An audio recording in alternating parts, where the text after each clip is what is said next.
The judge smirked as the black teen spoke. 10 minutes later, he destroyed the case. What happens when a teenager with no legal training faces off against a seasoned prosecutor and a weary judge in a courtroom built on assumptions? He didn't just win the case. He forced the system to look in the mirror, and what it saw changed everything. The courtroom in downtown Los Angeles felt like a cracked vinyl record, worn, dusty, looping the same tired chorus over and over. Yellowed lights buzzed from above like stubborn insects, casting a sickly glow over walls that reeked of stale coffee, lost hope, and too many half-truths spoken under oath. It wasn't justice in the air.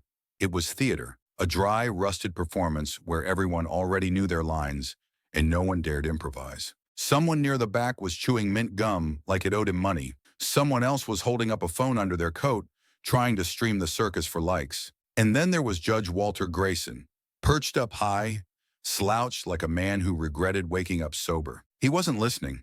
He wasn't even pretending, just flipping through the case file like it was a school play program, waiting for the first bathroom break. Down on the floor, standing alone behind the defense table, was Jalen Dawson, 19 years old, dark-skinned, dressed neat, hands in his pockets like he had nothing to prove, and a gaze sharp enough to slice through cheap assumptions. That stare, that calm, unapologetic stare, it made older prosecutors twitch in their seats. He didn't look like a criminal, but more importantly, and here's what always seemed to rub folks the wrong way, he didn't look like a good little boy either. And that made the judge sit up just a bit straighter, though he didn't want to admit it. Jalen Dawson, Grayson droned, dragging out the name like it had too many syllables. Charges: grand theft auto, resisting arrest, serious stuff. I hope you realize this isn't TikTok, son. This is the real world. The gallery chuckled on cue. Grayson gave himself a smirk as if to say, I'm still sharp. Prosecutor Carrington joined in with a grin that belonged more in a frat house than a courthouse. You could tell the man had coasted through college on whiskey shots and his daddy's connections. But Jalen, he just stood there, quiet, unbothered, not with the cold defiance of some rebel, but with the weariness of someone who's been here before. Not in this exact room maybe, but in enough of them to know the script. What no one in that courtroom knew was that earlier that morning, Jalen had stopped on his way to the hearing to help an elderly blind man cross a chaotic intersection. No cameras, no hashtags, just instinct. What they didn't know was that he'd pulled 2 extra shifts the week before after his mother's asthma attack landed her in the ER. That he'd stayed up all night helping his younger sister with algebra because the walls in their apartment were too thin for anyone to focus through the neighbors fighting. What they saw, what they chose to see, was a black teenager walking alone. And so they tackled him to the ground, face pressed against warm asphalt, knee in his back, with the tired refrain, he matches the description. It always matches. Funny how that works. We'd like to move through this quickly, Carrington announced, stepping forward like a man selling used cars instead of convictions. We've got video footage, a credible officer as witness, Officer Ruiz, and fingerprints on the steering wheel. The defendant attempted to flee. It's straightforward. Carrington's tone was smug, smooth, like he thought the evidence was an appetizer and his voice was the main course. He spoke like someone who never read past the headlines, just saw the color, clicked the box, and called it a day. Jalen turned his head slightly, just enough to look at Grayson. The judge was clearly bored. He tapped the gavel once, half-heartedly. Let's move this along, Grayson muttered. Maybe he had tennis at 3, or maybe brunch with the city council. Who knows?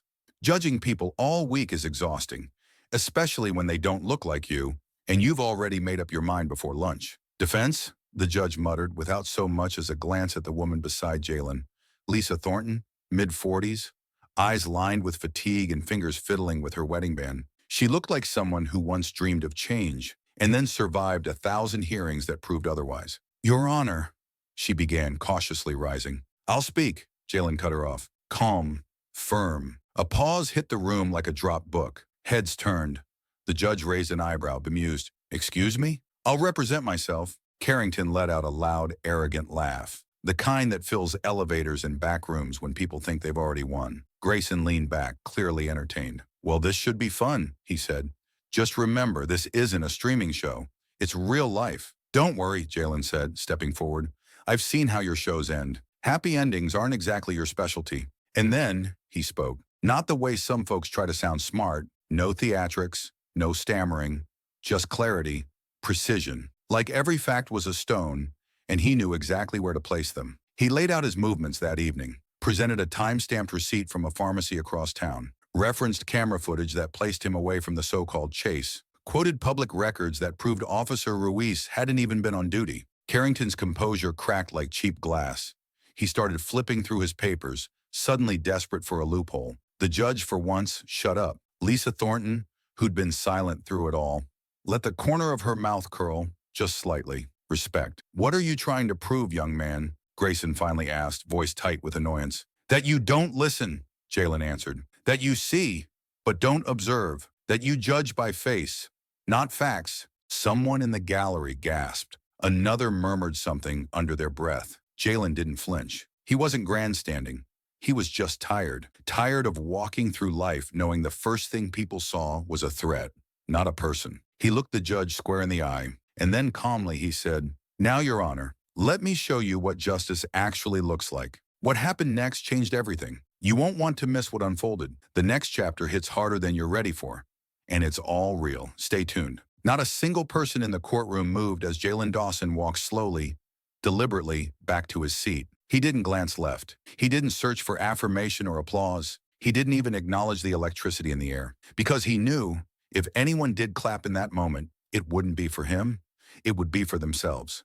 For the fragile hope that maybe, just maybe, justice still had a pulse in that room. Judge Walter Grayson watched Jalen with new eyes now. Gone was the detached stare of a man leafing through another predictable case file. He was trying to calculate, how did this boy, who walked in wearing nothing more than a hoodie and clarity, dismantle the prosecution's narrative so cleanly that the state's lead attorney tripped over his own third sentence? As for Prosecutor Carrington, the man who usually owned the courtroom like it was his personal golf course, he looked small, shoulders hunched, eyes restless, fingers fumbling through his binder, like he was hoping the papers might magically rewrite themselves. His confidence, once loud, smug, bulletproof, was reduced to a whisper behind gritted teeth. He shuffled to the judge's bench like a student who didn't do the reading. "Your Honor," he whispered, barely audible, "we request a recess. We need to verify GPS data." Judge Grayson didn't blink. He leaned in slightly, not out of concern, but from sheer disbelief.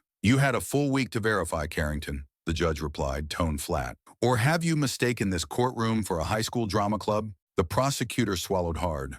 No words this time, just silence. And ironically, it said more than all his cross-examinations combined. Outside the courtroom, in that hallway where justice takes off its robe and shows its cracks, between marble tiles, chipped corners, and cheap plastic benches, Jalen sat, elbows resting on knees. The floor beneath him felt colder than it should. Beside him was Lisa Thornton, his court-appointed attorney who had just witnessed something she never expected. Her client flipping the script without flinching. She didn't look at him like a troubled kid anymore. She looked at him like a reminder of why she'd chosen law in the first place, before burnout, bureaucracy, and bills started eroding her idealism. "I checked Ruiz's report," she murmured, her voice low but urgent. "He clocked in at 6:45 p.m. That's logged and certified. The pharmacy video shows you at 6:05 p.m. There's no way you could have been behind that wheel. Not unless you time traveled." Jalen didn't smile. Not really. "Logic rarely stands in the way of a good accusation," he said dryly. "They don't need physics. They just need a pattern. Black kid. Alone. Fits the frame." Lisa looked at him, her expression a mix of frustration, sadness, and something bordering on admiration. "I ran your record," she added. "Not even a parking ticket. You're enrolled in school?" "Yeah," he nodded. "Online pre-law, night courses. I also work part-time in a diner kitchen. Deliver food when I can. Help my mom with her side business. She does real estate paperwork for folks in the neighborhood. Every now and then I even get paid." He paused, not bitter, just honest. "When I get unlucky," he said, "I end up here, explaining to people in robes why I'm not a headline." She exhaled through her nose, half scoff, half laugh. "You're good," she said finally. "But you know they're not done, right? You didn't tear down their house. You just chipped the paint. Now they're gonna come looking for the weak spot." And she was right. 20 minutes later, the courtroom reconvened. But Carrington didn't come back as the wounded lion. He returned like a bureaucrat with something to prove. The ego was gone, but in its place was something colder. A sharp, defensive anger that cloaked itself in legalese. He approached the bench with the air of someone desperate not to lose control. "Your Honor," he said, his voice clipped, "even if the GPS timestamp conflicts with Officer Ruiz's statement, The defendant's fingerprints were found on the steering wheel. Given the nature of the charges, we believe he may have returned to the vehicle after the alleged incident, or perhaps— Stop, Judge Grayson interrupted. Carrington blinked. I beg your pardon. I said stop, Grayson repeated. You're reaching, counsel. You're throwing theories at the wall, hoping one sticks. This isn't debate club. This is a court of law. The prosecutor's jaw clenched. A vein in his temple twitched. You have no clear witness placing Mr. Dawson in the vehicle, the judge continued. Your print evidence lacks DNA confirmation. According to the lab report, also unsigned I might add, the test was conducted by a private firm, and there's no certification attached. Now the silence was different. Not uncertain, but tense, anticipating. Even the judge leaned forward now, no longer the passive observer. His posture said it all.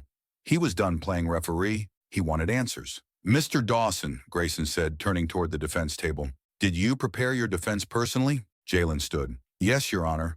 My mother's a paralegal.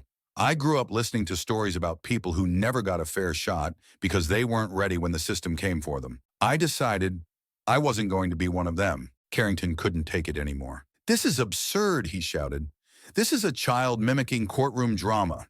He's exploiting the system to paint us as corrupt. Jalen turned slowly to face him. Not with rage, not even with defiance, just clarity. Isn't that what you are? Silence. Again. But this time it wasn't heavy. It was sharp. A stillness that cut. Judge Grayson didn't respond. He just stared and kept staring. When court adjourned for the day, the gavel came down slow, like it wasn't sure if it still had authority. Jalen walked out last. As he reached the courtroom door, a tall man in a dark suit stopped him. Quiet voice. Steady hands. A name badge tucked neatly into a leather wallet. You weren't just impressive, he said. You were disruptive. In the best way. Ever thought about law school? Jalen didn't miss a beat. I have, he said. But first, I have to make sure I stay free long enough to apply. The man handed him a card. A clean logo. A quiet opportunity. If you're standing tomorrow, you won't just have a chance, he said. You'll have options. That night, Jalen couldn't sleep. Not because he was afraid. Not because he was anxious. But because he knew. Tomorrow was it. There were no second chances. Not in this room. Not in this city. Not in this system. He wasn't fighting just for his name anymore. He was fighting to prove something bigger. That when the system comes crashing in, cold, loud, and smug, sometimes all it takes is one voice, sharp and prepared, to make it blink. The next morning, court didn't begin with gavel taps or drawn-out case numbers. No legal theatrics, no rehearsed formality. It began with silence. A silence so thick you could feel it in your ribs. A silence where even the squeak of an old bench sounded like a scream. And in that silence sat Jalen Dawson, still, composed, unmoved. That same expression on his face, the one that never begged, never flinched, never broke. It wasn't defiance, it was clarity. It was the kind of composure that rattles people who expect fear. He sat like a mountain, straight spine, eyes forward, like he'd been carved from the very floor beneath him. And when Judge Walter Grayson walked into that courtroom, he didn't carry the same bored confidence he had yesterday. The swagger was gone. The lazy smirk, too. In his hands were new documents, fresh, probably still warm from a fax machine. And in his eyes, an unfamiliar look. Something close to regret. Something even closer to accountability. He looked like a man who had just realized the system he'd helped hold up for 20 years was leaning on lies. The court calls Officer Ruiz to the stand, Judge Grayson announced. He didn't glance at Carrington. Didn't need to. The prosecutor was already shrinking in his seat. Immediately, Ruiz entered and the atmosphere dropped 10 more degrees. A man in uniform. Tired eyes, heavy steps. No posture, no theater left in him. When he raised his right hand for the oath, it trembled. Just enough to be human. Officer Ruiz, Jalen said, rising to his feet slowly. Where were you at 6 p.m. on the evening of the incident? Ruiz stared at the floor like it held his integrity. I was at a gas station. Outside city limits, he said, voice barely audible. There's surveillance footage confirming that, Jalen nodded. So you were not present at the scene? No. And yet your official statement claims that you personally identified me behind the wheel of a stolen Audi S6. Is that correct? Ruiz hesitated. The kind of pause that tells you the truth is heavy. Yes. The judge leaned in. Carrington shifted. The entire gallery inhaled, slow and shallow. Who asked you to sign that report? Jalen continued. Silence. Then Ruiz answered. And when he did, it wasn't just a sound. It was a break. Deputy Chief Klein, he said. He told me, it's routine. Just sign it. The kid fits. It's open and shut. His words. Judge Grayson didn't bang his gavel out of rage. He tapped it like someone realizing the floor beneath him had cracks. His face wasn't furious. It was defeated, like a man who suddenly realized he hadn't been a judge. He'd been a rubber stamp. Prosecutor Carrington, Grayson said slowly, without lifting his gaze from Ruiz. Did you know about this? Carrington rose, but it wasn't with his usual puffed chest. There was no smirk, no lawyer swagger, just a man caught in a spotlight he never expected to be under. I received the report through official channels. I didn't. Did you know? The silence that followed was louder than any denial. Jalen stepped forward again, calm, clear. He didn't raise his voice. He didn't point. He didn't need to. Your Honor, he said, what happened here today isn't a misstep. It's a pattern. I wasn't arrested for committing a crime. I was arrested because the system runs on assumption. His voice filled the room, not because it was loud, but because it was sharp, precise, surgical. How many others have been stopped because they fit the description? How many cases move forward without basic checks? How many people are locked away right now because they didn't know how to respond? Because they couldn't prove their location at 6 p.m.? His eyes swept across the courtroom. Judge, prosecutor, Ruiz, Lisa, the jurors, even the spectators who had come to gawk, but now sat stone still. I'm not going to yell, he said. I'm not going to flip a table. That's not how you break a system. You break it by exposing how lazy it's become, how automatic. He took a deep breath. If I hadn't kept my receipt, if I hadn't studied the law, if I had stumbled over my own words just once, you'd already have a verdict, and it wouldn't be based on facts. It would be based on skin tone and convenience. A beat passed. Now tell me, Judge, is that justice? For once, Grayson didn't retreat into his robe. He didn't grab the gavel or lean on protocol. He just sat, still, listening, the armor of authority gone. Just a man faced with the mirror. The court, he started, his voice faltered. He swallowed, paused, and tried again. The court finds all charges against Mr. Jalen Dawson are to be dropped, effective immediately. This case is dismissed. You are free to go. No applause followed, no cheers, no viral celebration, because the room wasn't reacting to a single victory. It was processing a systemic failure. Carrington didn't storm out. He couldn't. He stood frozen, like someone had unplugged him mid-sentence. You're going to face consequences, he muttered as Jalen passed. Jalen stopped, looked him dead in the eyes. Good, he said. Maybe next time, you'll remember that before pressing charges. Outside, the city was the same. Traffic, heat, smog, sirens in the distance. But to Jalen, the air felt different, lighter, not because the world had changed overnight, but because he had walked through fire and didn't burn. He wasn't the defendant anymore. He was the one who stood his ground, and the ground cracked under them. Lisa caught up with him near the courthouse steps. She didn't look like a lawyer anymore. She looked like someone watching her face slowly rebuild. You're still thinking about law school? She asked. Jalen smirked. I think I just finished my first semester. She extended her hand.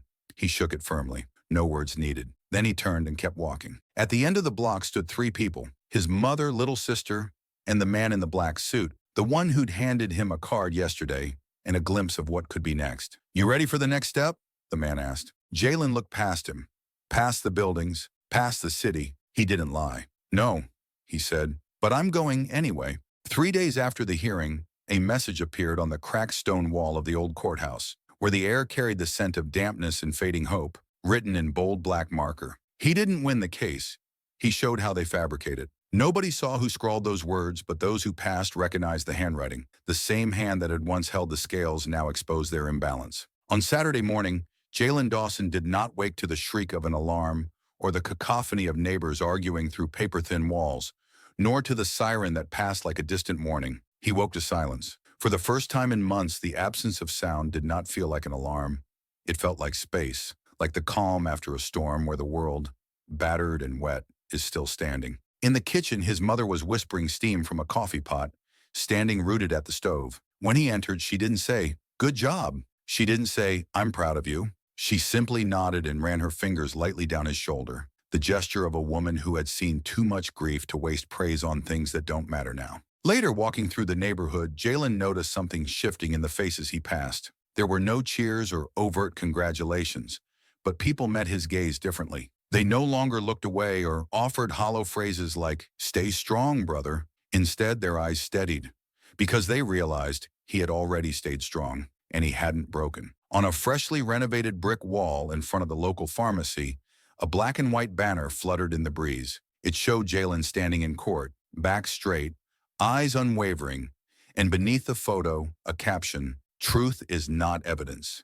It is the courage to speak even when no one is listening." That message hummed between the lines of lives that had always spoken but rarely been heard. That afternoon, Jalen met the suited man, Marius Elgi, in the dim second-floor reading room of the old library. Marius was once a trial lawyer in days when the ghetto was printed in newspapers, not tagged like a hashtag. Now he was the dean of a law college and someone searching for voices that didn't fit the mold, but could change the rules. He leaned forward, elbows on a wooden table, creaked with age, and spoke softly. "This is not going to be easy," he said, his voice quiet but certain. "We don't have fast-track courses for heroes. In this place, you will be judged by skill, not applause." Jalen held his gaze steady. "Perfect," he replied evenly. "I'm not a hero.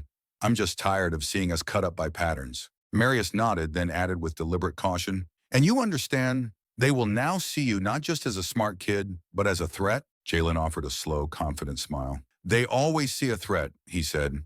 "Now at least it will be a real one." Meanwhile, somewhere within the corridors of power, not the courtroom but the place that sets judicial careers, the judge, Walter Grayson, quietly submitted a petition for early retirement, citing health reasons. No one believed it was physical illness. Everyone knew it was something deeper, an admission without words. He could no longer sit through accusations knowing he had contributed to them. He could no longer lock eyes with young men like Jalen, knowing he'd been blind to their truth. Prosecutor Carrington stayed on, but something changed. Every time he stepped into that courtroom, the whisper followed him. The man who broke first. Soon people called him the one who couldn't break the kid. He filed appeals. He looked for new cases. But in every courtroom, he felt his voice echo with the weight of a defeat not public, but moral. His words lacked force.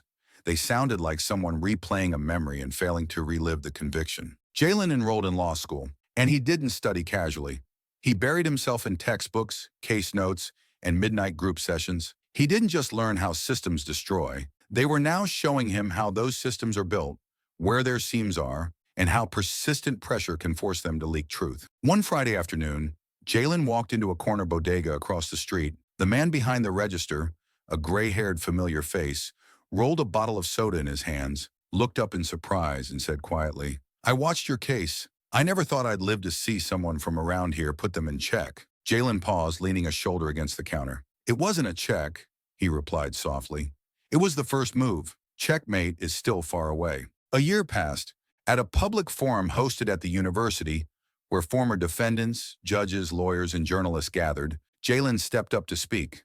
No papers, no notes, just him and a microphone. "I'm not saying the system saved me," he began, voice steady but soft. "I'm saying I refuse to believe it was beyond saving." He paused, looked around the crowd full of weary but hopeful faces. "They shouldn't have listened to me because I didn't fit the profile. I knew my rights beyond just the right to remain silent. I demanded them. I didn't fit your conventions, and you," he gestured to the room, "you build the law to protect convenience, not justice." His eyes held a challenge. "I don't want pity. I want respect. Not because I survived, but because I insisted on equality." Another pause. The room sat silent enough to hear footsteps outside. "And for anyone here who thinks truth is a privilege, look in the mirror. That mirror doesn't excuse your failures. It reflects them." After the talk, a veteran, an older man with medals pinned to his jacket, approached with slow steps but a strong voice. "You did something more than be heard," he said quietly. "You forced them to look in that mirror, and that is a victory harder than winning." That night, walking home past streetlights and shuttered shops, Jalen didn't feel triumphant. He felt burdened with responsibility, because victory is not an endpoint. It is a shift. In his bedroom, beneath the warm glow of a lamp, he retrieved the folder, the one containing printouts of GPS records, video stills, and legal notices. He didn't toss it. He didn't hide it. He placed it on his desk, visible, not out of fear, but purpose, because it might save someone else one day. With a broad-tipped marker, he scrawled across the cover in precise, bold letters, "If they arrest you next time, not for a crime, but for your complexion, remember this: The system is not entirely rotted. There are people in it who still fight. He switched off the light and settled into silence, thinking, truth does not set you free, it arms you. And if they're afraid, let them worry now.